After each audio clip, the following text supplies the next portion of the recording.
Gail from Sky. Morning, Mikel. Good morning. Just ahead of the final game, a little bit of maybe team news, and if you could just explain the Tuesday and Saliba situation and what their problem is and whether you might have them back available for pre-season or beyond. Jury, and he had a surgery on Tuesday morning and on his ankle. He's been feeling that discomfort for many weeks. He's been navigating through the season with that issue, and it needed to be resolved, so he's going to be out for a while.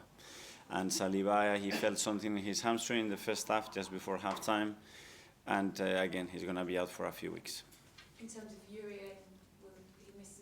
What's the sort of time frame on that? Will he have a pre-season when he's not ready for the start of the season? We don't know yet. It will depend how the recovery goes. It will be weeks, but we don't know exactly how much. Hopefully, it will be somewhere near the pre-season if everything goes well, but we don't know yet. And Saliba, just a few weeks rest. A few weeks, yeah. And Kai came back. Yeah. Did he come through okay? Very good. Was he Yeah, this week? you could tell how excited he was. He's been working so hard. I think he's done great with the medical stuff to get back in the shape and in the form that he's at the moment. He was desperate to contribute, and really happy to see him back. And Sunday probably marks the end for a number of the players at this club. Is there any sort of there's an understanding some are going to go, but Partey there still remains a little bit of a question mark over. Is there any movement on that yet? In terms of the level he's played at this year, how important is it to maybe keep him? Well, there's some question marks on a few of them, so we'll have to wait and see. We still have another Premier League match to play on Sunday, and after that we have some time to sit down and finalize a few things that have to be done. In regards to Thomas, I think consistency-wise, he's been his best season. I think the way he's played, performed, his availability, he's been exceptional, and it's a really important player for us.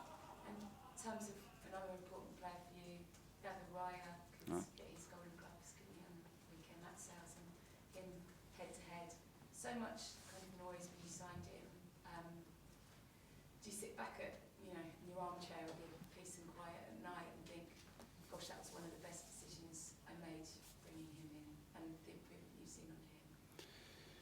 Well, we made decisions with that intention, but obviously at the time it was a very unpopular one. It was so much pressure on it not to get it done. But I think we have to feel our gut, and we have to be as well very analytical of what we think is necessary to improve the team, to take the team to a different level. And certainly everybody, I think, at the club, around the team, our supporters are very happy with the way David has been consistently performing at the highest level for us in the last few seasons. Second 3 years in a row, when you are lying on a sunbed somewhere next week, hopefully with your phone off and spending some quality time being present with your children, when you get back, how much clarity do you have in your mind about what you need to do next season? What's that kind of list look like? So I can imagine the moment that you just described. So probably what I would do when I'm there, I pick up the phone, I call you, and I tell you exactly how I feel, because you don't need to do that.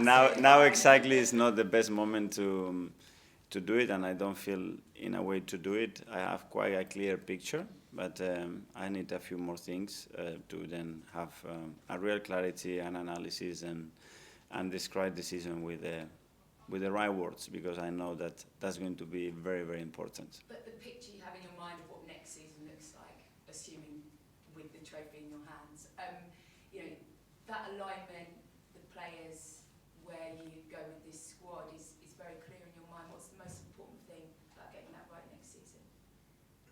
Alignment.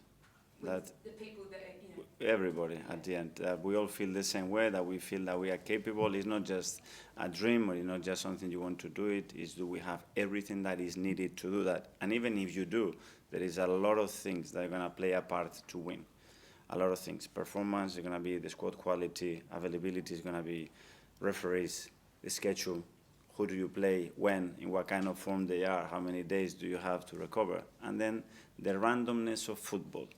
that one I cannot control. I cannot control what can happen in that dressing room to somebody in his personal life that can affect his performance, or that something happens, or our competitors do something like in the history of this league. You have seen it sometimes, boom, they do that, and then it's a lot of randomness there. So things that we can control, I guarantee we'll do our very best. And just finally from me, no trophy for you this season, but obviously your rivals managed to do it last night. How much extra pressure does that maybe add on you? And a word on maybe Ange probably, because you probably know better than us the sort of roller coaster that he's been on this season, and you sort of see him at the end with his family, and I think you have to kind of take your hat off, don't you, to what he's achieved? Just congratulate them. I think they are champions, and when you get to that, you have to do a lot of things right. I think they're going through a season with, again, a lot of obstacles and difficulties, and they have at the end to manage a beautiful moment. So you have to congratulate. This is a sport, and I'm sure they've done everything in their hands to achieve it, and they are really happy. The question I have been asked to ask is who's had a better season? Sorry? The question I've been asked to ask is who's had a better season? You finished in second. I don't like to compare with other teams. I need to analyze my team. That's my job. Okay, thanks. We'll go to Alice from the Premier League. Thank you. Hi, Mikel. So a trip to Southampton ends your season on Sunday then. Given second place is pretty much confirmed for you, what is the motivation heading into this one? Sorry, what is there? What is the motivation heading into this one? Well, it's motivation because you want to have as many points as possible. You're always here representing this club to win and to play in the manner that we want to do. We still have want to achieve the best defensive record, the Golden Glove, that we're still there to play and finish the season again on a high with a good test and always respecting the competition. Sure, you recently said that you're willing to give your life to win silverware here at Arsenal. With that in mind, how do you switch off and let yourself kind of rest and recuperate once the season's over to be able to go again with such intensity next time around? Well, it's a bit of, I think it's, you need to reset again. I think in order to do that, there are many parts. One of them is that obviously you have to rest. Then you need to be very convinced and aligned of what you want to do to give yourself, again, the best chance to be what we want to be. And then you need to start to feel that, again, that feeling in your tummy that you are willing to come back here on day one, fully motivated, fully enthusiastic to go again with a group of players and a staff that we have. With that in mind, then, how excited are you already at the prospect of next season?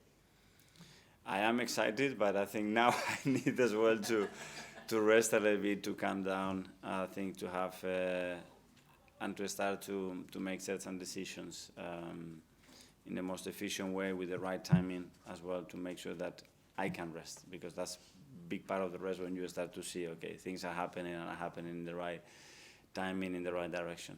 Absolutely. So looking ahead then, you go into this summer transfer window with a new sporting director in Berta. How well have you two got to know each other, and how much of an impact do you feel that he can make in what can be a very big summer for the club?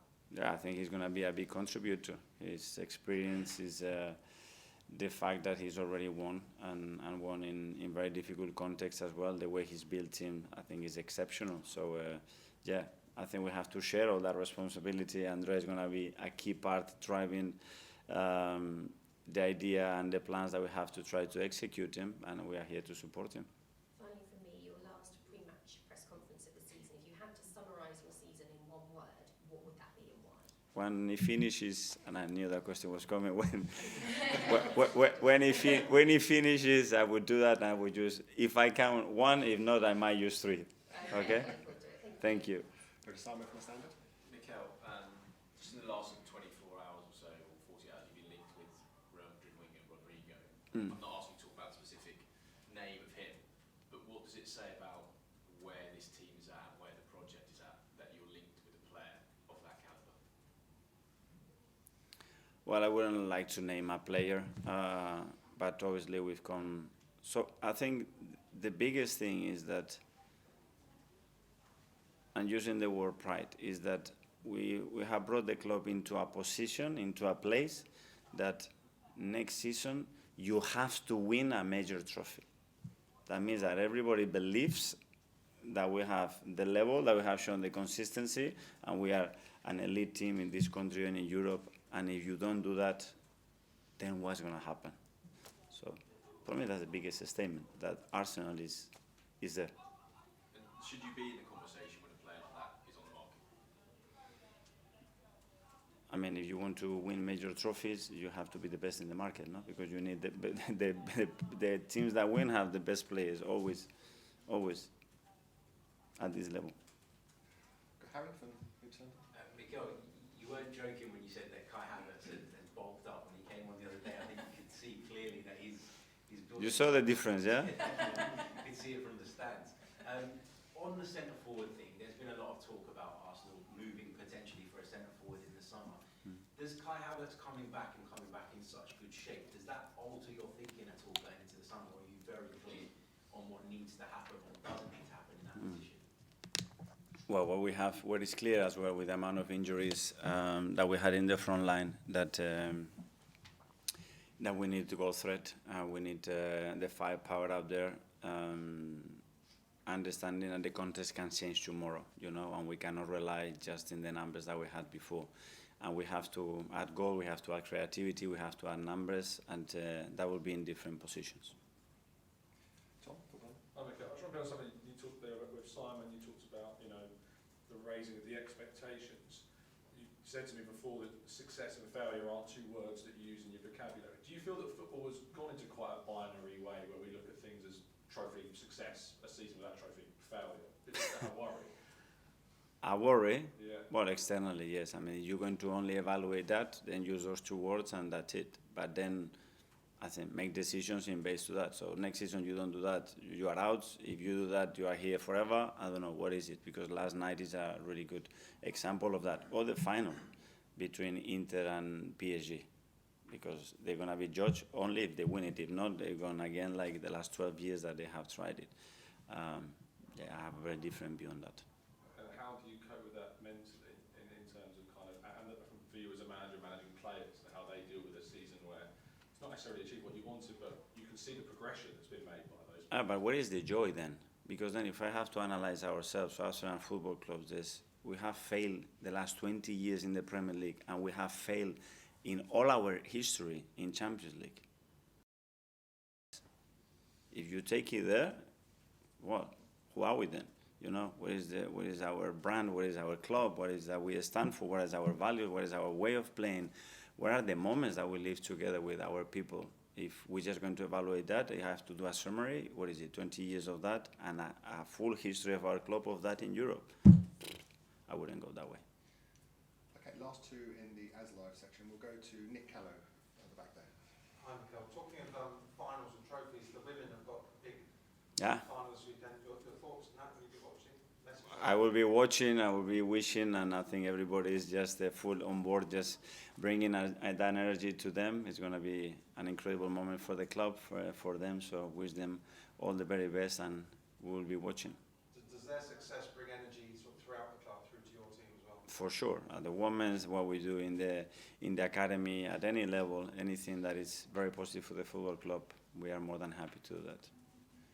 Phil from PA? Hi, Mikel. Just going back to Thomas, obviously you said earlier it's been his best season. Just taking everything away, would you like him to stay beyond this season? Yeah, I said it many times, yeah. And in terms of numbers, you said you want to add to the squad. Do you have a number in mind as to how many more you need? No. Can you say? No. Thanks, Phil. Thank you. Thank you. That finishes the As Live. We'll go to